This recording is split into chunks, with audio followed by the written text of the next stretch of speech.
Assalamualaikum warahmatullahi wabarakatuh. Segala puji bagi Allah Subhanahu wa Ta'ala, Tuhan semesta alam. Dialah yang menciptakan langit dan bumi, memberikan kehidupan, rezeki, dan petunjuk kepada hamba-hambanya. Shalawat dan salam semoga selalu tercurah kepada Nabi Muhammad SAW, keluarga, sahabat, dan seluruh umatnya hingga akhir zaman.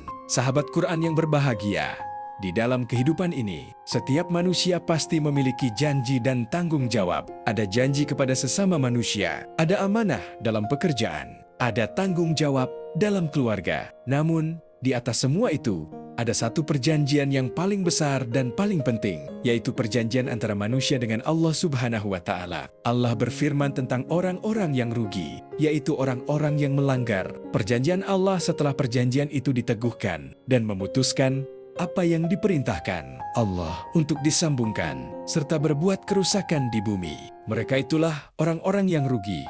Ayat ini menjadi peringatan keras. Allah menyebut mereka sebagai orang-orang yang rugi. Bukan rugi karena kehilangan harta, bukan rugi karena kehilangan jabatan, tetapi rugi yang jauh lebih besar, yaitu kehilangan keberkahan hidup, kehilangan ketenangan hati, bahkan kehilangan keselamatan di akhirat. Lalu apa maksud melanggar perjanjian Allah? Perjanjian kepada Allah bukan hanya ucapan. Sejak manusia diciptakan, manusia memiliki fitrah untuk mengenal dan menyembah Allah. Kita hidup di dunia, membawa tanggung jawab, beriman kepada Allah, menjalankan perintahnya, dan menjauhi larangannya. Ketika seseorang mengetahui kebenaran tetapi memilih berpaling, mengetahui kewajiban tetapi sengaja meninggalkan, memahami larangan namun terus melanggar, itulah salah satu bentuk mengkhianati perjanjian kepada Allah. Bayangkan seseorang diberi banyak nikmat, tubuh sehat, rezeki cukup, umur panjang, keluarga, kesempatan hidup. Semua itu karunia dari Allah. Namun, setelah menerima nikmat, ia lupa kepada sang pemberi nikmat. Ketika susah, ia mengingat Allah. Tetapi saat lapang, ia melupakan Allah. Ketika butuh pertolongan, ia berdoa dengan sungguh-sungguh. Namun, setelah keinginannya tercapai, ia kembali lalai. Bukankah ini bentuk kelalaian yang perlu direnungkan? Allah tidak membutuhkan ibadah kita. Allah Maha Kaya. Kitalah yang membutuhkan Allah setiap detik dalam kehidupan. Setiap hembusan napas adalah karunia-Nya. Setiap detak jantung terjadi atas izin-Nya. Jika Allah menahan rahmat-Nya sesaat saja, manusia tidak akan mampu bertahan. Lalu mengapa masih ada manusia yang sombong terhadap Allah? Mengapa ada yang merasa hidup tanpa membutuhkan petunjuk-Nya? Inilah awal kerugian besar. Kemudian ayat itu menyebutkan dan memutuskan apa yang diperintahkan Allah untuk disambungkan.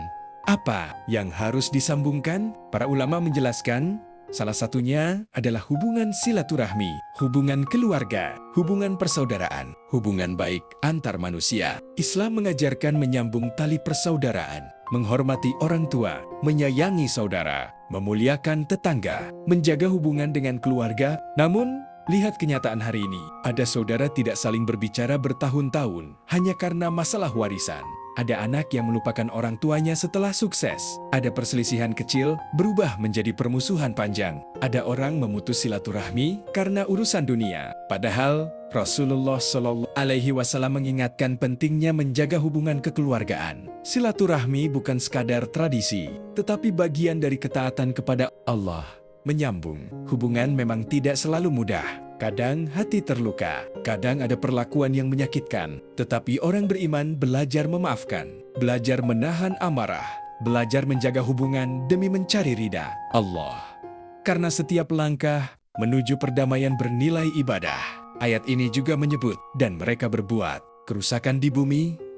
Kerusakan tidak selalu berupa perang atau kehancuran besar. Kerusakan bisa muncul dari kebohongan, korupsi, kecurangan, kezaliman, fitnah, pengkhianatan amanah, merusak lingkungan, mengambil hak orang lain, semua itu termasuk bentuk kerusakan. Hari ini manusia sering mengejar keuntungan dengan menghalalkan segala cara. Ada yang menipu demi uang, ada yang mengorbankan kejujuran demi jabatan, ada yang menyakiti orang lain demi kepentingan pribadi. Padahal setiap perbuatan akan dipertanggungjawabkan di hadapan Allah. Mungkin manusia tidak melihat, mungkin dunia tidak menghukum, tetapi Allah Maha mengetahui. Tidak ada amal sekecil apapun yang luput dari pengawasannya. Coba renungkan, berapa kali kita menunda sholat, Berapa kali kita lalai bersyukur? Berapa kali kita menyakiti hati orang tua? Berapa kali kita memutus hubungan dengan saudara? Berapa kali kita melakukan kesalahan, lalu menganggapnya biasa? Renungan ini bukan untuk menyalahkan siapapun, tetapi untuk mengingatkan diri kita sendiri. Karena setiap manusia pernah salah. Setiap manusia pernah lalai, namun pintu taubat selalu terbuka. Inilah rahmat Allah yang begitu luas. Selama nyawa belum sampai di tenggorokan, selama matahari belum terbit dari barat, kesempatan kembali kepada Allah masih ada. Jika pernah jauh dari Allah, kembalilah. Jika pernah meninggalkan syalat, mulailah memperbaiki. Jika pernah menyakiti orang tua, mintalah maaf. Jika pernah memutus silaturahmi, sambung kembali. Jika pernah berbuat zalim, bertaubatlah. Allah Maha Pengampun. Orang yang benar-benar rugi bukan orang miskin harta, tetapi orang yang kehilangan hubungan dengan Allah. Karena harta bisa dicari, jabatan bisa kembali. Namun jika hati jauh dari Allah, hidup terasa sempit meski memiliki segalanya. Sebaliknya, orang yang dekat dengan Allah akan menemukan ketenangan meski ujian datang bertubi-tubi. Ketenangan sejati bukan berasal dari dunia, tetapi dari kedekatan kepada Allah. Maka jangan sampai kita termasuk orang-orang yang disebut rugi dalam ayat ini. Jadilah hamba yang menjaga amanah, menepati janji kepada Allah, menjaga syalat, memelihara silaturahmi, menebarkan kebaikan, menghindari kerusakan, dan terus memperbaiki diri. Karena hidup di dunia sangat singkat, hari demi hari berlalu, usia terus berkurang. Suatu saat semua akan kembali kepada Allah.